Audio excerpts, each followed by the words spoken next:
नमस्कार दोस्तों, स्वागत है आपका हमारे चैनल गोविंद गोपाल में फिर से एक बार। दोस्तों, इस वीडियो में हम एक जनरल अवेयरनेस की बात करने आए हैं। हम बात करने आए हैं मोबाइल पर ठगी की। साइबर ठगी का मामले जो है बढ़ते जा रहे हैं और जिसकी वजह से लोग सिर्फ मोबाइल पर एक लिंक पर क्लिक करके ही अपना फ़ोन हैक करवा लेते हैं, जहाँ तक कि बैंक अकाउंट भी खाली हो जाते हैं। ऐसा क्यों होता है? क्योंकि साइबर ठगी वाले एक नए नए तरीके अपना रहे हैं। अभी फ़िलहाल में हमने अपनी एक वीडियो के माध्यम से आपको बताया था कि शादी के सीज़न में लोग शादी के कार्ड भेजकर भी फ़ोन को हैक कर रहे हैं। उसमें क्या होता है कि बस एक शादी का कार्ड बनाते हैं, एक इमेज होती है, इनविटेशन लिखा होता है या शादी का इनविटेशन लिखा होता है और नीचे एक लिंक दे रखा होता है कि आप इसको लिंक पर क्लिक कर दें और शादी का इनविटेशन खुल के आप देख सकें। लेकिन ये देखने के लिए कि किसने हमें इनविटेशन भेजा है, हम उस लिंक पर क्लिक करते हैं और एक फ़ाइल डाउनलोड होना शुरू हो जाती है। आप उस फाइल को कुछ समझ जाएं, उससे पहले ही वो फाइल अपना काम करना शुरू कर देती है। आपका सारा मोबाइल का एक्सेस दूसरे के हाथ पर पहुंच जाता है, तो उसके बाद तो फिर आपके मोबाइल के जितने भी सेव्ड पासवर्ड हैं वो दूसरे व्यक्ति के पास पहुंच जाएगा। यहाँ तक कि OTP भी दूसरे आदमी के पास पहुंच जाएगा और वो आपके बैंक से पूरा का पूरा पैसा भी निकाल लेगा। तो शादी के सीज़न में तो शादी के कार्ड छाप दिए थे और उससे पहले पे जो परंपरागत तरीके थे साइबर ठगी के, कि जितनी भी सरकारी योजनाएं होती हैं उनका नाम लेके नीचे एक लिंक डालते हैं और नीचे लास्ट में लिखते हैं, मतलब उस लिंक के लास्ट में एक APK डॉट करके लिखा होता है। आप वो सामने आ जाएगा, आप उस पर क्लिक करेंगे, एक फ़ाइल डाउनलोड होगी और आपका फ़ोन हैक हो जाएगा। परंपरागत तरीक़ों में वही है कि जियो कंपनी इतने रुपए का फ्री रिचार्ज दे रही है, इंडिया वर्ल्ड कप जीत गई, वही फ्री रिचार्ज दे रही है, इस पर क्लिक कर दीजिए।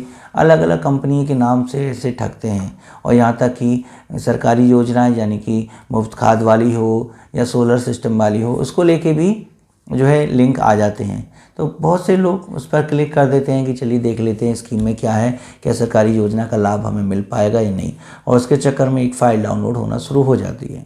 तो कैसे हम इस साइबर ठगी से बच सकते हैं? इसके लिए हम सिंपल सा एक तरीका बताएं कि जब तक आप अपने घर का दरवाज़ा नहीं खोलेंगे, बाहर का व्यक्ति आपके घर में नहीं घुस सकता है और ना ही कुछ निकाल के ले जा सकता है।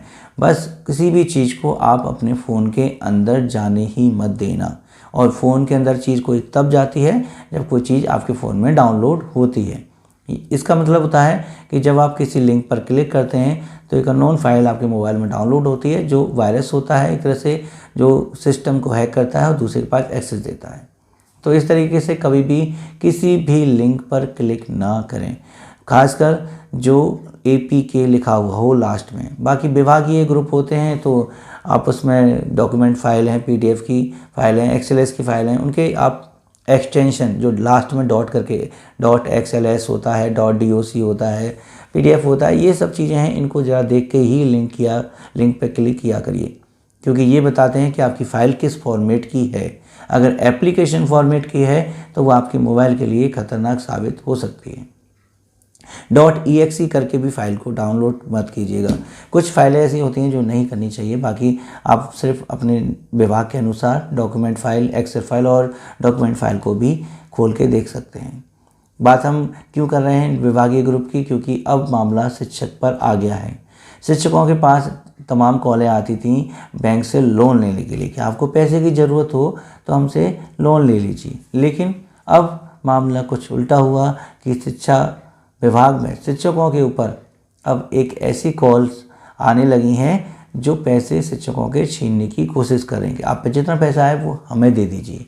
किस तरीके से? वो विभाग के आदेश को दिखाते हुए विभागीय एक ऑर्डर आता है, या कह लीजिए कि 1076 या कुछ ऐसी संख्या जो 3 से 4 डिजिट की होती हैं, जब ऐसे नंबर से कॉल आती है और पीछे लिखा हो CM ऑफिस, तो माननीय मुख्यमंत्री जी का नाम सुन के तो वैसे भी हमारे कान खड़े हो जाते हैं कि भाई लखनऊ से फ़ोन आ रहा है या CM ऑफिस से फ़ोन आ रहा है। तो शिक्षक उस फ़ोन को उठाता है और ऐसी तमाम कॉल आई हैं 1076 या कुछ और नंबर से, जिसमें शिक्षकों से विभागीय प्रश्न करते हैं, यानी स्कूल से संबंधित प्रश्न करेंगे, उससे जानकारी लेंगे।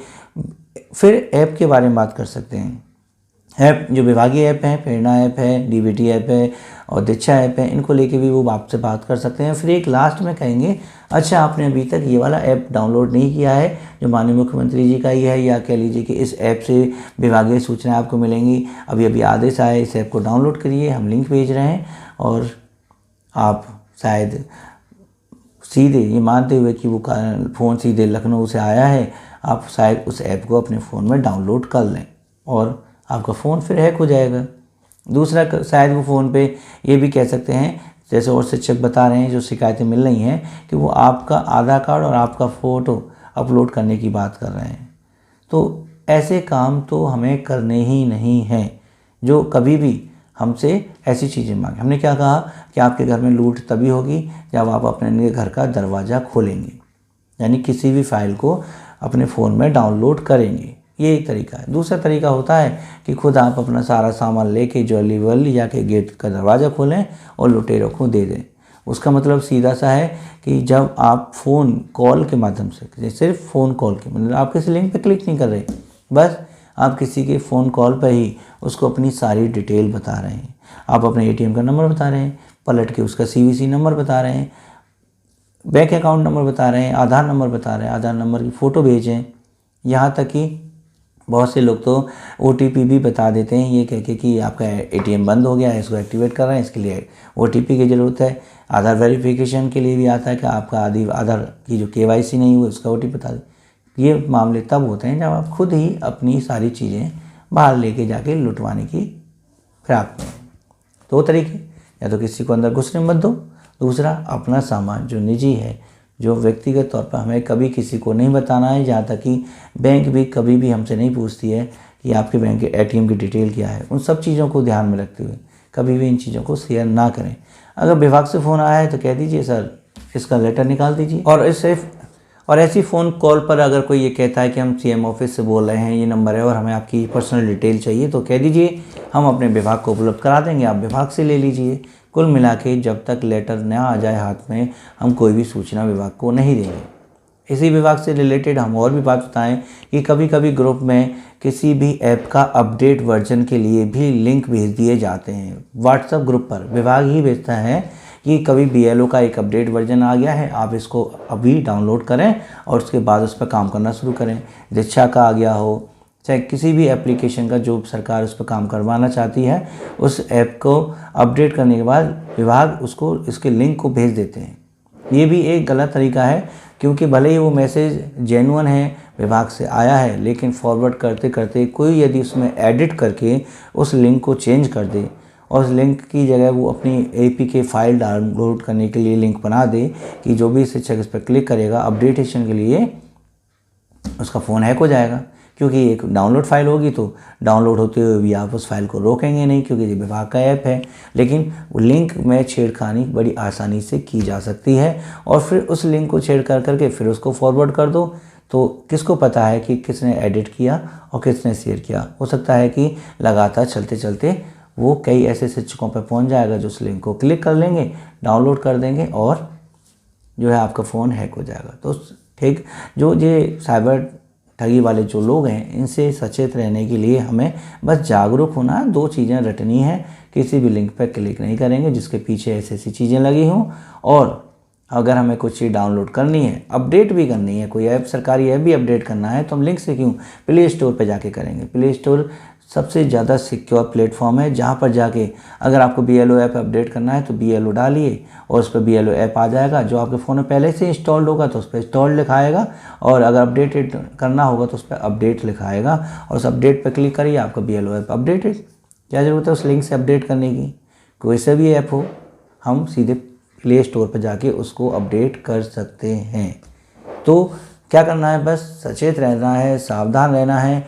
चाहे शादी कार्ड हो, चाहे सरकारी स्कीम हो, चाहे फ्री शब्द हो, फ्री वाला जो सबसे ज़्यादा खतरनाक शब्द होता है कि फ्री मिल रहा है, लिंक पर क्लिक कर दीजिए, वो, चाहे ये जो नई आई है 4 डिजिट से ये कॉल आई है, इसको लेके हो, जैसे भी जानकारी हो, सबको विशेष तौर पर ध्यान देना होगा। तो बस आज जनरल अवेयरनेस से ये अपडेट थे हमारे पास आपके लिए, और उम्मीद है कि आपको बहुत अच्छी भी लगी होगी, आपके काम भी आएगी। और अगर आप पहले से जानते होंगे तो प्लीज़ वीडियो को लाइक कर दीजिएगा, और अपने अन्य दोस्तों के साथ शेयर कर दीजिएगा ताकि हम ऐसी अपडेट उनको और दे सकें। तो चैनल को सब्सक्राइब करके जरूर रखिएगा। मिलेंगे आपसे अगली वीडियो में ऐसी कुछ अपडेट के साथ। तब तक के लिए नमस्कार, जय हिंद।